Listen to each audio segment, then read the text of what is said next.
I finally got around to finishing up the thump and grind after several months. Some of the parts I'd ordered from China and had huge delays on those. Some of it I just got sidetracked with other stuff, but I think we're ready to get down to it. So the instructions on this are great compared to some others. Very detailed pictures, a very complete parts list. Unfortunately, I couldn't find, which springs go where. They tell you to order 3 of these different packs of springs, 2 of these long sections of springs, and in the picture it just shows a spring going in. So fortunately, for some of the parts like the striker, only 1 spring fits in there. The rest of the springs are either too large a diameter or too long. They won't work. And like with most of my other prints, I didn't exactly follow the directions. So let's just get that out of the way. If we have problems, you might not have them. I did. Most of these prints are based on a 0.4 nozzle. I used a 0.8. I did not follow the recommended orientation. I do, whatever. I like to try it different ways and see what happens. If it works, it works. If it doesn't, it doesn't. I cannot blame the creators for my issues, and neither should you. They have instructions for a reason. So we'll start with the body. I printed mine in this orientation because I wanted the channel for the striker to be perfect. I didn't want to have to sand anything. I didn't want to have to file anything. I wanted everything to just fit. So I printed it upright. The problem with this was I used a brim. I didn't use a raft. And printing 2 separate pieces with tree supports in the middle. Right up here you can kind of see a line where the nozzle or something bumped it and it leaned in a little bit. Fortunately, it still fits. There was enough tolerance. For these holes up here, 4mm rods. I used stainless steel rods. There are holes drilled up in here, and that's about how long they need to be from the hole on this side to the hole on that side. And I believe that those are there as like vent holes, so that when you put your glue in and push the parts together, the glue has somewhere to go. Otherwise you're going to make a hydraulic cylinder and the glue would just push the rods back out the end. So due to my printer settings, I had to drill all these holes out to get them to fit. This little release right here, I ended up using, I don't know, I think it was 4 or 5 coils off of this strand of spring, and that worked out pretty well. Very minor filing to get it to fit. It does have a tendency to lean back and forth a little bit, and I think I can fix some of that by filing the handle piece just a little bit shorter so that it sits more flush up against the body. I think that would keep it from tilting.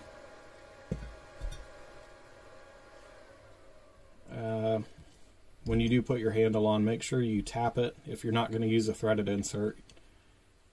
Most of your ARs are 1/4 28.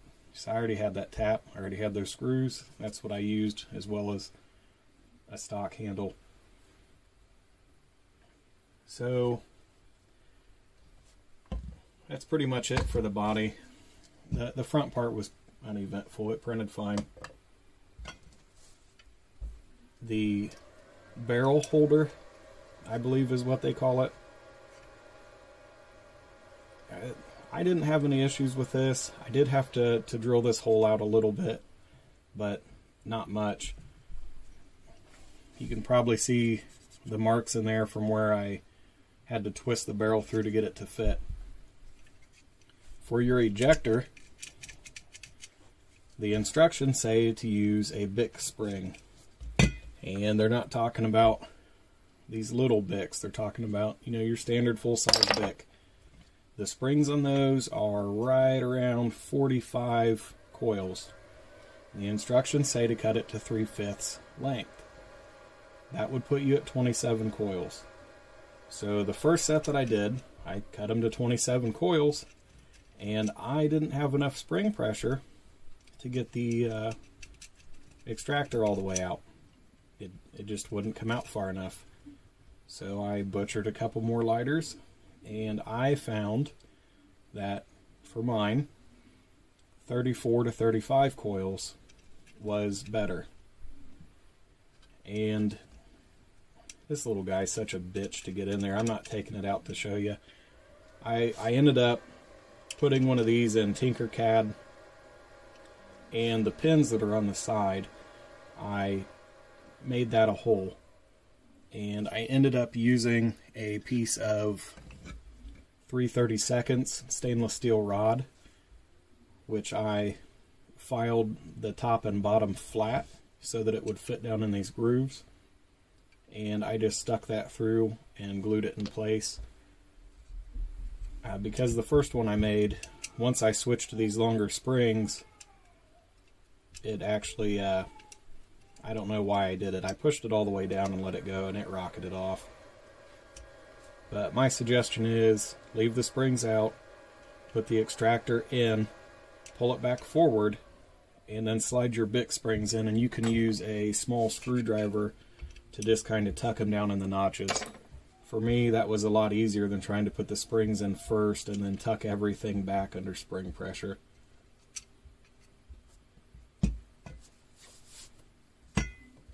For your barrel assembly, this whole build in general was pretty easy. They give you a jig to use, or to print rather, and put the jig on, and you can either mark it with a Sharpie or just start filing the way it is, and this will fit around your extractor. Now they also have a file for the sanding wheel so that you can sand the inside of this. Now the top post that I got, the weld seam in it is very small.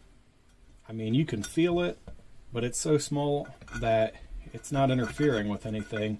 And this thing has so much play in it, even with sandpaper wrapped around it, it's not going to leave a round surface in there. So I chose not to mess with it.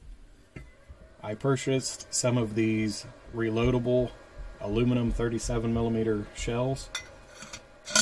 They fit in. They have a nice snug fit. They're snug. I don't want to take any more material off the inside of the top post. So when I got to this point and I went to put my barrel in, it was pretty tight. Fortunately, I hadn't deburred it yet, so I had a little bit of a lip right around this cutout, and I was able to use that as basically a cutting edge and spin my barrel as I installed it. And as I pulled it out, I did this several times, and it cut off any high spots that I had. And I just repeated that process until it would go in smoothly. And I'm not going to glue this up yet. You know, we all learned how to glue in elementary school, so I shouldn't have to show you that part. Now the barrel does not go all the way to the back of the holder. When you line it up with your cut, you need to make sure that the extractor moves freely, because there is not a lot of wiggle room on that. Alright, so once your barrel's slid in, your extractor has to go in first. You can't fit it under the barrel. Your shell should be flush with the outside edge, and if you are putting this together with glue, you need to have a good flat surface. You know, your flat workbench. Mine has an aluminum block on the end of it. You need some way to make sure that this is not recessed, but not poking out either. It needs to be flush.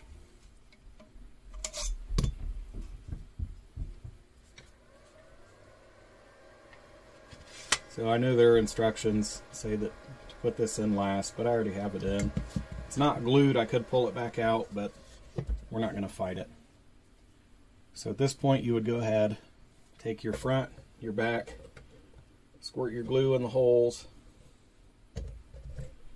and line up all of your pins.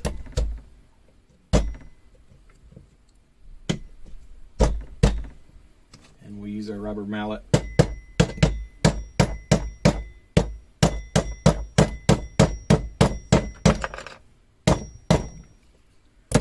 to beat it.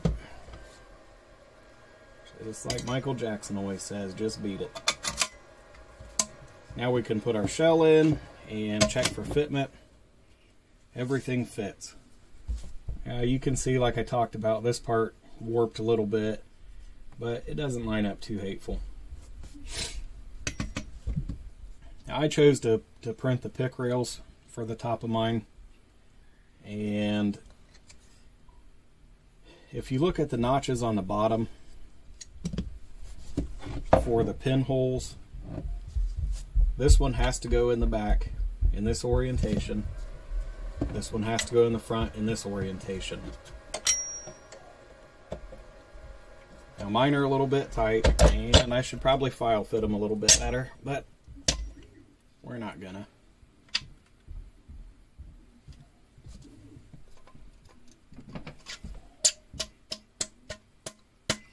Especially this back one, when it hits that warp, it gets tight.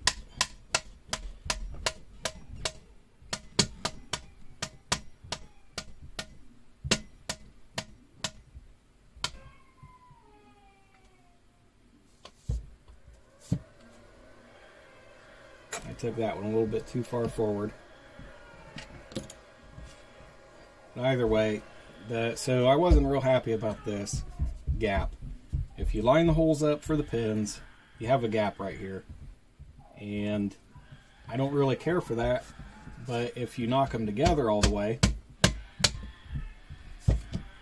you end up with one of these rails that is just a little bit too wide, and now your rear pinholes don't line up. So you can only pin the front, unless you drill new holes and pin the back that way, but now you have a gap at the back. And if you split the gap, now you have a gap at both ends. So I didn't really appreciate that part, but it is what it is. I will probably at some point go into Tinkercad and remake this as one solid piece with pinholes in the correct locations. So moving on to the striker, I chose to do the heavy striker, and as a welder, I didn't really want to cut up all of my tungsten. I use it for TIG welding. So instead, I took some more of this 3/32 rod, which the one I used, number 48KU25. You can order those online from Grainger, eBay, whatever. They're a couple bucks. It's 3/32 stainless steel round stock. So this does require the holes to be drilled out a little bit larger than they print. But when I ordered these, they were a little bit cheaper than the tungsten. They don't have the same weight as tungsten, but they're not as brittle, so they're less prone to shattering, and they're also not irradiated like tungsten is. So the spring that I believe is for this is one of these, because that was the only spring in the pack that would fit into the back of the striker. The problem I had with that is it didn't have enough power to reliably set off the 209 shotgun primers. So I took a piece of the heavy long spring and cut it down to fit 3, 4, 6, 7, about 8 coils longer than the spring they suggested. Another issue that I ran into was the firing pin. The dimensions that they give for the firing pin are 31.6 millimeters from the face to the tip of your chisel point. Now, I made mine that way the first time, and the overall length, we're at 51.56 millimeters. It just wouldn't reliably set off primers. I kept getting light strikes even with the added spring. So I cut a new one way too long and gradually worked it down until I had one that was short enough to clear the barrel but gave me some extra length. And I came out with 57.93 millimeters as my new striker, or firing pin, sorry.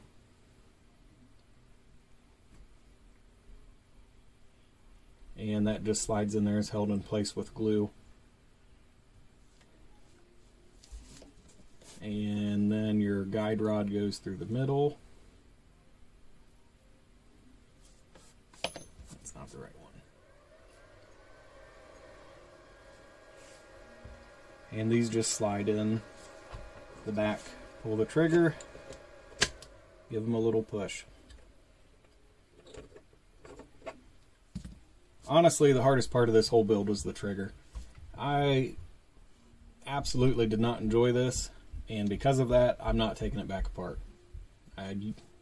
You guys will figure it out on your own, hopefully, but because I didn't use the correct print settings, mine was a little bit tight on the side, and it is a nightmare to get a file in around the trigger guard and try to widen this up a little bit. I had to sand the sides of the trigger down. I had to sand the inside of the trigger opening down, and even then it was still a fight. And this, initially, I thought once I had it in there was good to go, but with my added spring pressure I ran into more problems. We'll get our back cap on first before we go any further, but so I printed the 1913 back cap because I wanted a stock on mine. I do not intend to mount it to anything. The instructions are to glue an M6 nut into the back. There's a recess for it, and to glue, I believe these were M4s. That part of the instructions is really nice. Unfortunately, these bolts I got, the Allen head on them is not cut very well. So the metric Allen key that is supposed to fit it does not. And the next size up Imperial key is too tight to go in all the way. And when you put your cap on, there's a recess in the back for the guide rod and the pin. Make sure they're lined up. If you have a gap, don't force it. For the charging handle, they have one side that was smooth for a Allen head bolt and one side that has a hex in it. I didn't have any bolts that were long enough, and I didn't feel like ordering more, but I had a piece of all thread and some nuts. So I used some Vibratite, similar to the red Loctite, but instead of getting hard, this stays kind of gummy and flexible, so you can reuse it. You can take it apart without heat, kind of like blue Loctite. But I put some Vibratite on a nut on one end and epoxied it to the handle, and then on the other side I epoxied the nut in. So now I have a tool-free design, and ideally you would put some Vibratite or something on this side to keep your charging handle from unthreading while you're using the flare launcher.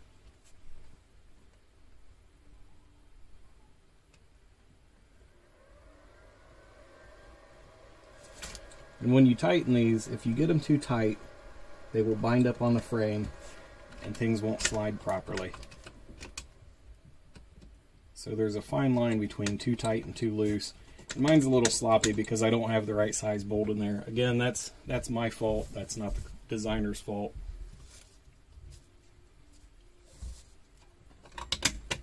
So it cocks back and it releases.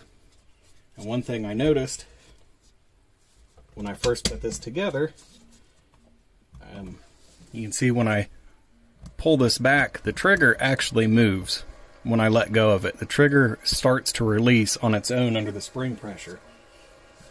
Initially, I couldn't get it to stay back, and I had some of these little springs left over from another job, and they were a little bit too weak.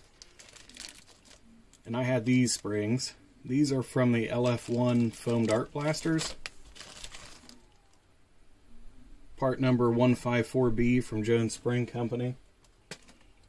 I cut one of those down to 4 or 5 coils and filed the lip on the front of the trigger to hold it, and then pinched one of the coils around it. There's a little recess up here in the front that spring fits in really nicely.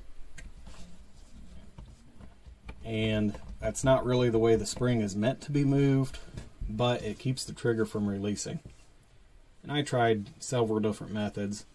I tried drilling a hole in the back of the trigger and installing a set screw in the back of the trigger frame and putting a spring in between them to put pressure forward. But the problem I kept running into is to get enough pressure to hold it all the way forward. When I would pull the trigger, I would end up with severe spring bind, or the spring would shoot off. And I was kind of losing patience, but it's sketchy, but it stays. This is one of those things you really need to use your best judgment and do what you feel comfortable with. Obviously, with mine being like this, absolutely do not load it until it's ready to be shot. And once it's loaded, don't point it at anything you're not willing to destroy, because bumping it could set it off.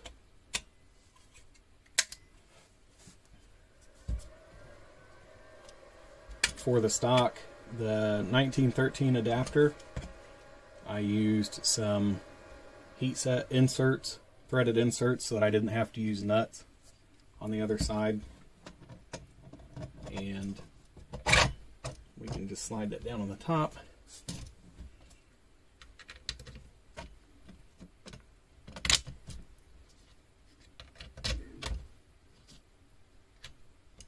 This takes a little bit extra filing to get those inserts, because you have to file them to the shape of the rail. But in my opinion, it's worth it, because that's 2 less nuts you have to worry about if you take this apart for any reason.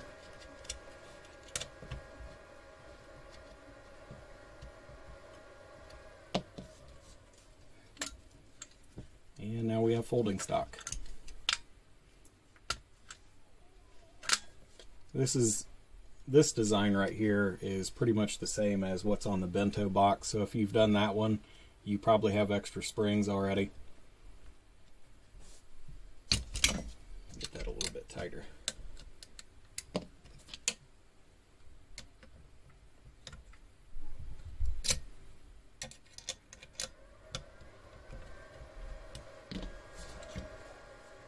So for the adjustable portion of the stock, I didn't see anything in the instructions that said what spring to use. And I tried pretty much every spring in there, but I kept having issues where the spring sits in a groove, and when you push it, it rubs up against the side of the button, and it would bind up in the open position. So I had one of those $4 or $5 spring kits from the hardware store. That's where these little ones came from. I cut one in half, fits in there fine, and it's not as strong as it should be, but it holds fairly well. One thing I noticed, I did have to file the front of this notch and the rear of the main section in order to get it to lock into the front, and even then it's still pretty tight. I need to file it more. I don't know if that was an issue on my part, or somebody didn't measure right when they were doing the design. There is a pad for this. I have another print going on, but I was going to print this in TPU when it got done. So that's pretty much it. The longest part of this is waiting for glue to dry. The hardest part is getting the damn trigger right. Other than that, pretty simple. We open it up and you can see my extractor got stuck on my barrel.